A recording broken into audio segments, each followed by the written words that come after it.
Good morning students. Reflection of light और refraction of light के बाद हमने जो सेकंड चैप्टर था कलरफुल वर्ल्ड वाला वो स्किप कर दिया है। उससे कुछ पर्टिकुलर टाइप की क्वेश्चंस हैं वो हम बाद में करेंगे। उसको मैं इकट्ठा करा दूंगा। ऑब्वियसली हम उनको उसी फॉर्म में लिखेंगे जिस फॉर्म में वो एग्जाम में पूछे जाते हैं, जिससे हमें आगे फर्दर बहुत ज़्यादा आसानी हो जाएगी। तो वो चैप्टर को क्विट करके हम इलेक्ट्रिसिटी आज स्टार्ट कर रहे हैं।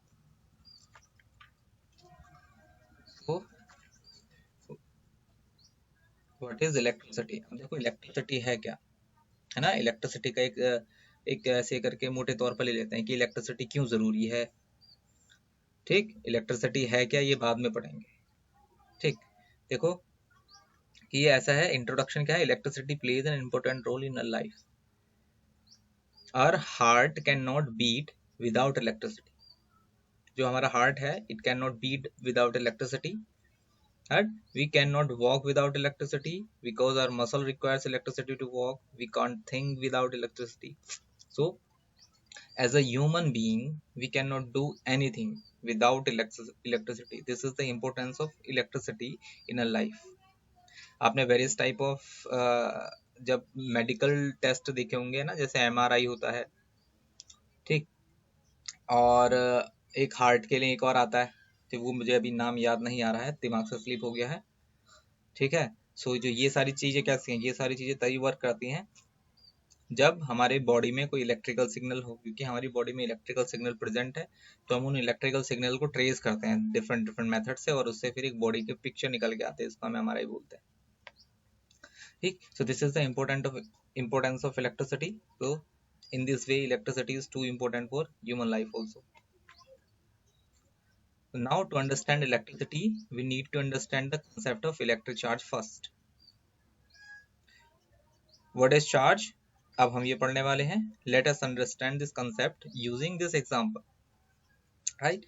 When two dry substances like cloth and glass are rubbed together and are then separated, then each of them acquires a property of attracting light pieces of paper, dry leaves, straw, etc.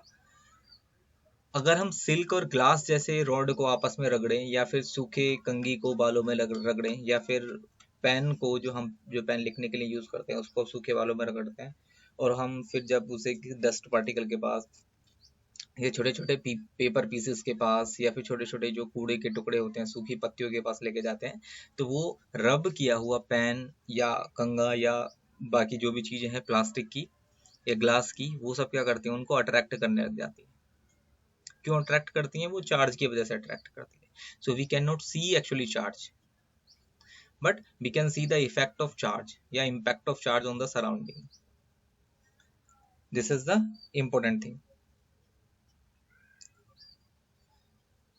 The object being rubbed acquired something. जो हमने object रब किया है उसने कुछ ना कुछ obtain कर लिया है. This property is known as charge. The substances are said to have become charged after acquiring or losing electric charge. जो सब्सटेंसेस होते हैं अगर उससे क्या हो जाए, थोड़ा सा कुछ चार्ज बाहर निकल जाए या चार्ज उसमें कुछ एक्स्ट्रा आ जाए, तो वी से दे आर चार्ज्ड. हम बोलेंगे कि वो चार्ज्ड हो गए. ठीक है. On the basis of experiment it is found that charge are of two type, positive charge and negative charge. एक पॉजिटिव चार्ज होता है और नेगेटिव चार्ज होता है. जो हमारी नोटेशंस हैं, नोटेशन के लिए हमारे पास क्या है, पॉजिटिव चार्ज और नेगेटिव चार्ज को हम कैसे दिखाते हैं, ऐसे. This is the positive charge here. Let me take pointer. This is positive charge. Positive charge को हम डेनोट ऐसे करते हैं, नेगेटिव चार्ज को हम डेनोट ऐसे करते हैं. ये नोटेशंस है, रियल में चार्ज ऐसा नहीं होता. ठीक है, ये नोटेशंस है. और ये रहा न्यूट्रल चार्ज. चार्ज किसी भी शेप में हो सकता है, कैसा भी हो सकता है. सो ये है हमारे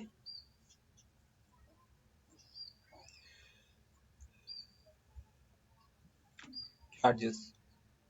Now let us talk more about electric charge.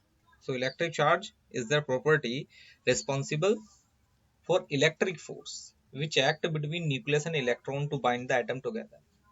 जो इलेक्ट्रिक चार्ज की प्रॉपर्टी हमने बताई है, that property is responsible for the electric forces, वो इलेक्ट्रिक फोर्सेस के लिए रिस्पॉन्सिबल है, which act between nucleus and electron. जो हमने क्लास 9th में न्यूक्लियस और इलेक्ट्रॉन, बोर्स एटॉमिक मॉडल पढ़ रखा था हमने, रदरफोर्ड एटॉमिक मॉडल पढ़ रखा था, ये सारे मॉडल्स पढ़े थे।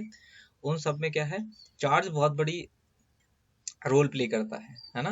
न्यूक्लियस होता है हमारा पॉजिटिवली चार्ज, इलेक्ट्रॉन होता है हमारा नेगेटिवली चार्ज। तो अगर positively charge nucleus negatively charge electron को अगर स्ट्रांगली अट्रैक्ट कर लेगा तो इलेक्ट्रॉन न्यूक्लियाई में गिर जाएगा and hence it will lose its life, है ना। और ऐसे क्या हो जाएगा, जो हमारा अभी तक सारा रिसर्च हुआ था वो सब एबोलिश हो जाएगा।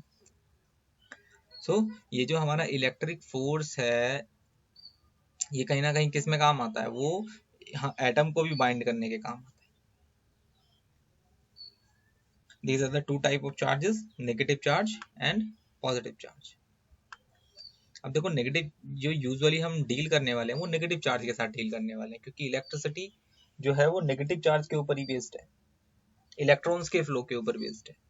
जब भी हम इलेक्ट्रिसिटी की बात करेंगे तो एक साइड दिमाग में एक और पिक्चर बनाएंगे, the flow of electrons. If there is a flow of electron there is a electricity. अब देखो इलेक्ट्रॉन को हम कैसे रिलेट करते हैं, electrons are negatively charge particle, और जो इलेक्ट्रॉन्स होते हैं वो हमारे नेगेटिवली चार्ज पार्टिकल्स होते हैं। तो इसका मतलब if the current is flowing, so we can say that electrons are flowing. Furthermore, we also can say that the negatively charged particle is moving, and protons क्या होते हैं हमारे, protons are positively charged, ठीक है, of which nucleus is made of, जो हमारे किस में होते हैं, न्यूक्लियस में होते हैं, ठीक है। Actually nucleus is made up of proton and neutrons, but neutrons are uncharged particles. जो न्यूक्लियस होता है उसमें सिर्फ प्रोटॉन होते हैं, न्यूक्लियस में इलेक्ट्रॉन्स नहीं होते हैं, प्रोटॉन्स पॉजिटिवली चार्ज होते हैं, therefore nucleus has a net positive charge. And electrons कैसे होते हैं, नेगेटिव होते हैं, वो बाहर आउटरमोस्ट इलेक्ट्रॉन में आउटरमोस्ट रीजन में क्या करते हैं, रिवॉल्व करते हैं। All free charges are integral multiple of unit charge e. जो भी हमारे फ्री चार्जेस होते हैं नेचर में, ऑल, देखो यहाँ लिखा हुआ है ऑल, ऑल मतलब हर टाइप के चार्जेस। बेसिकली हमारे पास कितने टाइप के हैं, दो टाइप के हैं, पॉजिटिव और नेगेटिव चार्ज। तो हम इन्हीं की बात कर रहे हैं। तो we can say that positive and negative charges are integral multiple of a unit of charge e. तो ये जो ई है this is unit of charge, जिसको हम इलेक्ट्रॉन बोलते हैं, ये क्या है, एक्चुअली में यूनिट ऑफ चार्ज है ना। यूनिट ऑफ चार्ज को समझने के लिए बड़ा आसान सा कंसेप्ट है। आप ऐसे मान सकते हो कि मान लो हमारे पास, हम बोले हमारे पास इतना सारा चार्ज है ना। तो ये चार्ज छोटे छोटे किसी ना किसी छोटे छोटे पार्टिकल्स से मिलकर बना होगा। जैसे हम बोलेंगे कि अगर हमारे पास इतना बड़ा ब्रिक्स है, इतनी बड़ी ईट है, तो मैं बोलूंगा इसका छोटा पार्टिकल कितना, ये कौन किससे मिलकर बना है, तो यू विल से एटम से मिलकर बना है। एटम के नीचे तो हम जा नहीं सकते, क्योंकि atom is the most tiniest particle. वैसे क्या होगा, चार्ज के भी छोटे छोटे पार्टिकल्स होंगे, उन चार्ज के छोटे छोटे पार्टिकल्स को हम ऐसे कह सकते हैं इलेक्ट्रॉन्स, दे आर इलेक्ट्रॉन्स। तो इंटीग्रल मल्टीपल होने का क्या मतलब है कि अगर किसी भी फील्ड में चार्ज होंगे तो वो ई के इंटीग्रल मल्टीपल पे होंगे। मतलब हम ऐसा कह सकते हैं कि 3 ई, मतलब 3 ई के बराबर चार्ज है, 4 ई के बराबर चार्ज है, 5 ई के बराबर चार्ज है। We can not say that 4.2 e, है ना, 22/7 e, we can't say that. हम उसको एक कंप्लीट नंबर्स से रिप्रेजेंट करेंगे, है ना। हम उसमें डेसिमल वाले नंबर प्रेजेंट नहीं करेंगे, क्योंकि डेसिमल फ्रैक्शन बताता है। तो we can not take charge as a fraction, हम e के इंटीग्रल मल्टीपल के फॉर्म में लेंगे। Where e stand for e equals to -1.602 into 10⁻⁻19 coulomb, 19 coulomb, right. Charge on the electron और प्रोटॉन, तो जो इलेक्ट्रॉन और प्रोटॉन पे चार्ज होता है उसका मैग्नीट्यूड भी कितना होता है, e के बराबर ही होता है। और e कितना होता है, 1.6 इंटू 10⁻⁻19 कूलम के बराबर होता है। यहाँ अगर माइनस लिखा होगा, so this is the charge of electron. If there is the plus or there is the no sign, so it is considered as plus, which would be the sign of proton. Thus charge Q on body is always denoted by Q equals to N। तो किसी भी body पे जो charge होगा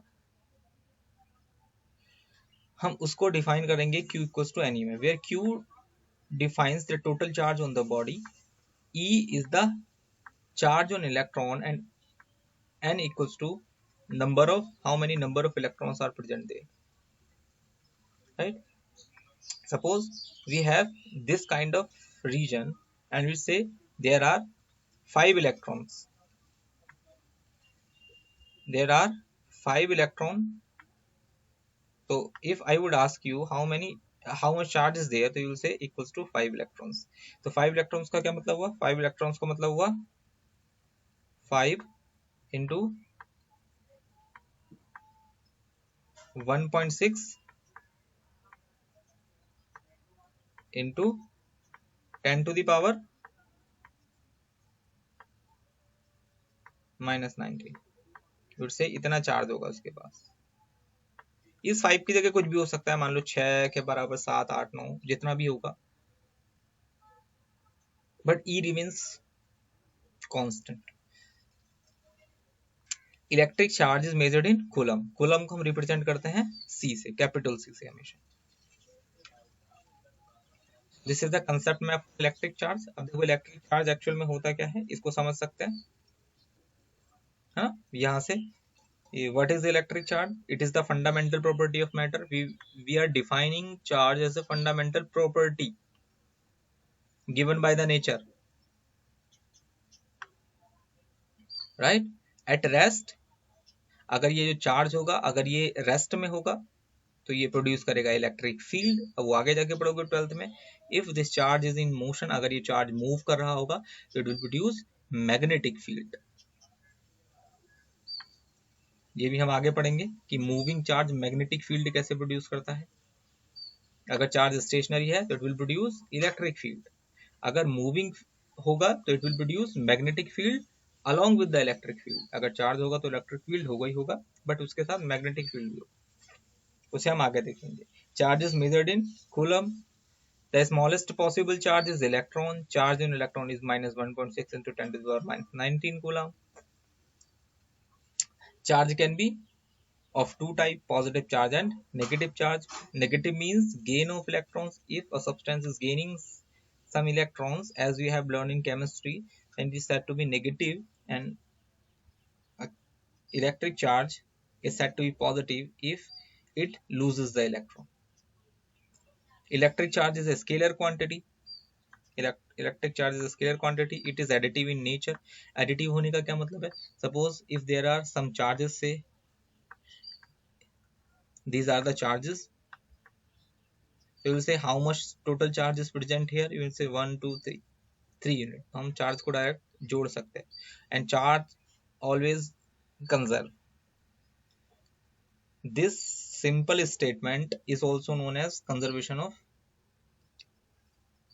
leads to the principle of conservation of charge, which says the entire charge of the universe remains conserved. We cannot create charge in the universe, and we cannot we can say destroy the charge from universe.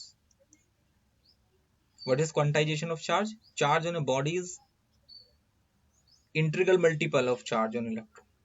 Q equals to plus minus any. Plus minus का मतलब क्या हुआ? Plus minus means charge could be positive, charge could be negative.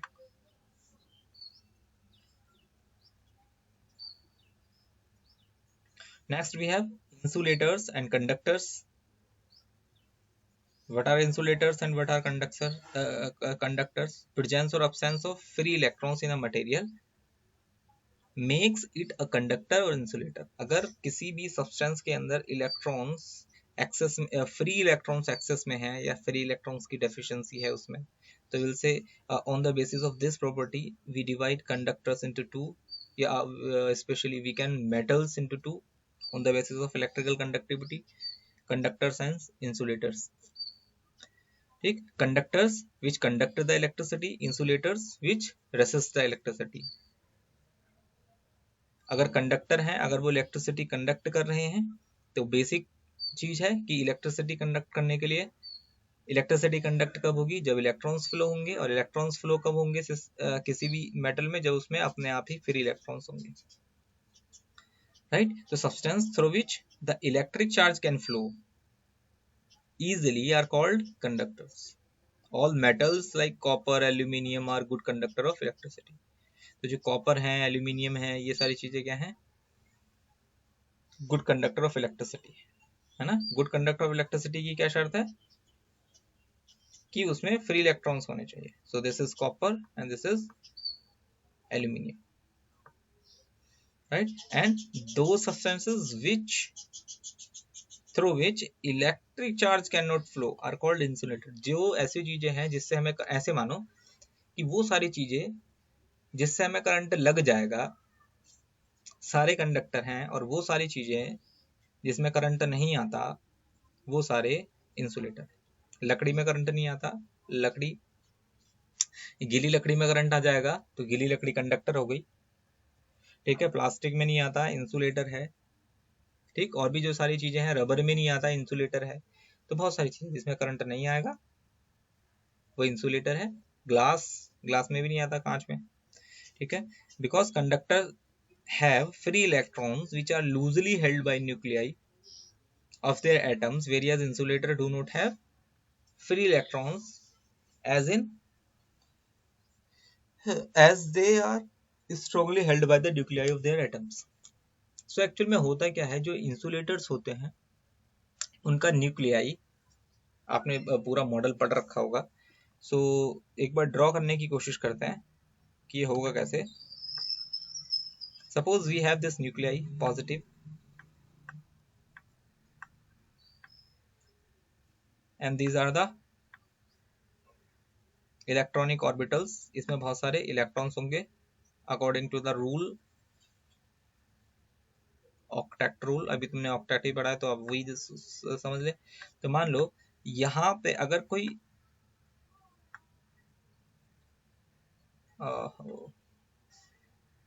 यहाँ पे मान लो ऐसे दो electrons हैं, है ना। और अच्छा यहाँ पे होंगे, सपोज यहाँ पे दो कर दो, है ना, और इसके आगे वाले में 4 कर दो for example. Presently I am not following any particular type of rule, but ऐसे ही बता रहा हूँ। तो अब देखो क्या होगा, तो इस न्यूक्लियस की जो कमांड होगी वो इन इलेक्ट्रॉन्स पे ज्यादा होगी, क्योंकि ये इलेक्ट्रॉन्स नेगेटिव है, ये न्यूक्लियस पॉजिटिव है। नेगेटिव और पॉजिटिव आपस में अट्रैक्ट करते हैं, तो मैं कह सकता हूँ कि force of attraction between these electrons and nucleus is more. अगर आप यहाँ बाहर वाले इलेक्ट्रॉन को देखेंगे तो the respective distance from the nucleus is larger, therefore the force will be weaker, right. तो वी कैन से दैट इन दोनों के बीच में जो फोर्स होगा वो क्या होगा, थोड़ा कम होगा इन दोनों के कंपैरिजन में। वैसे ही बाहर वाले ऑर्बिटल्स के लिए क्या होगा, और फोर्स कम हो जाएगा। तो जैसे ये मेटल्स की कॉन्फ़िगरेशन बढ़ती रहेगी, तो जो मेटल्स होते हैं वैसे ही उनकी कॉन्फ़िगरेशन बहुत ज्यादा होती है। तो अगर आप देखेंगे तो आउटर मोस्ट इलेक्ट्रॉन में क्या होंगे, आउटर मोस्ट शेल में बहुत सारे इलेक्ट्रॉन्स फ्री घूम रहे होंगे, जिन पे न्यूक्लियस की कमांड प्रॉपर होती नहीं है। तो वो क्या होंगे, जरा सा तुम उनको एनर्जाइज कर दो तो वो कूद के एक्टिव स्टेट में पहुंच जाते हैं। तो एक्टिव स्टेट में वो कहीं भी मूव करने के लिए फ्री होते हैं। सो this is the explanation. How would we say when the electrons are free? How would we say electrons are bounded? तो जो बाहर वाले आउटर मोस्ट शेल के इलेक्ट्रॉन्स होंगे, they are said to be free in comparison to inner. This is again the concept map of conductor, insulator and superconductors. We have not read about superconductors. आप इसको conductor से rate कर सकते हैं, conductor and super conductor. जो conductor से भी ज्यादा ईज के साथ इलेक्ट्रॉन को फ्लो करा सकते हैं वो सुपर कंडक्टर्स होंगे, राइट। तो जो हमारे सारे मटेरियल हैं उनको 3 कैटेगरी में हम डिवाइड कर सकते हैं, एक कंडक्टर्स में, एक इंसुलेटर्स में और एक सुपर कंडक्टर्स में। ये सारा आप पढ़ लेंगे, ये सारा मैंने वैसे भी पीछे समझा दिया है, ये याद रखने के लिए है। What is electric current, the flow of charge in metallic wire. अब हम इलेक्ट्रिक करंट पढ़ रहे हैं, अभी तक हमने चार्ज पढ़ लिया, ठीक है, now we are dealing with electric current. अब देखो इलेक्ट्रिक करंट क्या होता है। The flow of charge in metallic wire due to potential difference between two conductor is called electric current. अगर दो किसी भी कंडक्टर के बीच में हम पोटेंशियल ड्रॉप ले आए किसी तरह से, तो ऑटोमेटिकली जो फ्री इलेक्ट्रॉन्स होते हैं वो एक प्लेस से दूसरे प्लेस की ओर मूव करने लग जाते हैं। जब इलेक्ट्रॉन मूव करता है तो हम बोलेंगे करंट है। ठीक है, और in another words we can say it is the rate of flow of electric charge. Electric charge बोल सकते हो या इलेक्ट्रॉन्स बोल सकते हो, दोनों की बात है, इन अ कंडक्टर। सो आप या तो बोल सकते हैं जैसे rate of flow of charge means how much charge is flowing per second, this will be mean by rate of flow of electric charge. If a net charge q flows across any cross section of a conductor in time t, then the electric current through the cross section is defined as I equals to, this is charge flow divided by unit time. Unit time, time की unit क्या होती है, second होती है, तो we can say charge flow in seconds, in 1 second specially. ठीक है, how would be define potential difference we will talk later, but आप ये ध्यान रखेंगे कि ड्यू टू पोटेंशियल डिफरेंस, सिर्फ पोटेंशियल डिफरेंस की बात हो रही है यहाँ पे, बाकी कोई और फैक्टर नहीं है। If there would not be potential difference between the ends of the conductor, there would not be electricity. The SI unit of electric current is ampere, right? In the honor of great scientist Ampere, current is measured by an instrument called ammeter. जो current को हम major करते हैं वो भी हम ammeter से करते हैं, right? It is always connected in series, और ये हमेशा सीरीज में कनेक्ट होता है। सीरीज में क्या होता है, पैरेलल क्या होता है, ये हम बाद में बात करेंगे। ठीक है, अभी मैं तुम्हें थोड़ा सा ओवरव्यू दे देता हूँ कि सीरीज क्या होती है, पैरेलल क्या होती है। देखो, मान लो you have bulb, this is the filament of bulb and this is the valve of the bulb. Drawing थोड़ी प्रॉपर नहीं बन रही है because I do not have tab, I am sorry pad. अगर मैं क्या कर दूंगा, इन दोनों के एक वायर को ऐसे जोड़ दूंगा और इसको किसी बैटरी के साथ जोड़ देंगे,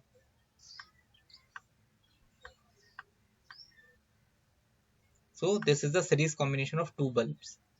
जब इस तरह से हमारे सेल जुड़े हों या बल्ब जुड़े हों या कोई भी चीज जुड़ी हो, उसको हम बोलेंगे सीरीज कॉम्बिनेशन। तो ये हमेशा सीरीज में जोड़ा जाता है। और अमीटर दिखता कैसा है, अमीटर ऐसा दिखता है, यहाँ पे एक रेड होगा, एक ब्लैक होगा, यहाँ ए लिखा हुआ होगा इसके अंदर, ये इसकी पहचान है। ये लैब में रखा हुआ है, कभी लैब जाएंगे जुलाई में तब देखेंगे। Definition of 1 ampere current, when 1 coulomb of charge flow in 1 second then, अच्छा यहाँ पे जो पेस्ट हुआ है ना ये वाली पिक्चर, इसके नीचे कुछ डेटा होगा, वो मैं तुमको सेंड कर दूंगा। यहाँ पे वो एडिट हो नहीं सकता एक्चुअल में, है ना। सो दिस इज द डेटा जो इसकी हम बात कर रहे थे। When 1 coulomb of charge flows through across a section of conductor in 1 second, then the current flowing through the conductor is said to be 1 coulomb। इसको थोड़ा छोटा कर देते हैं और यहीं पे प्लेस कर देते हैं।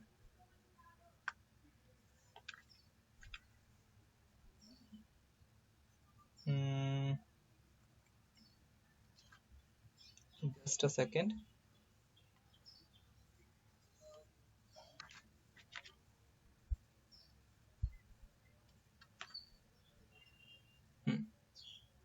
now it is looking good and we can take it into the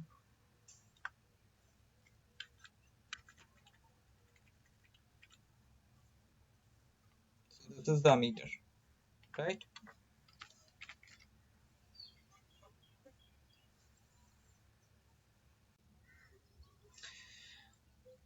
Now this is the concept map of electric current.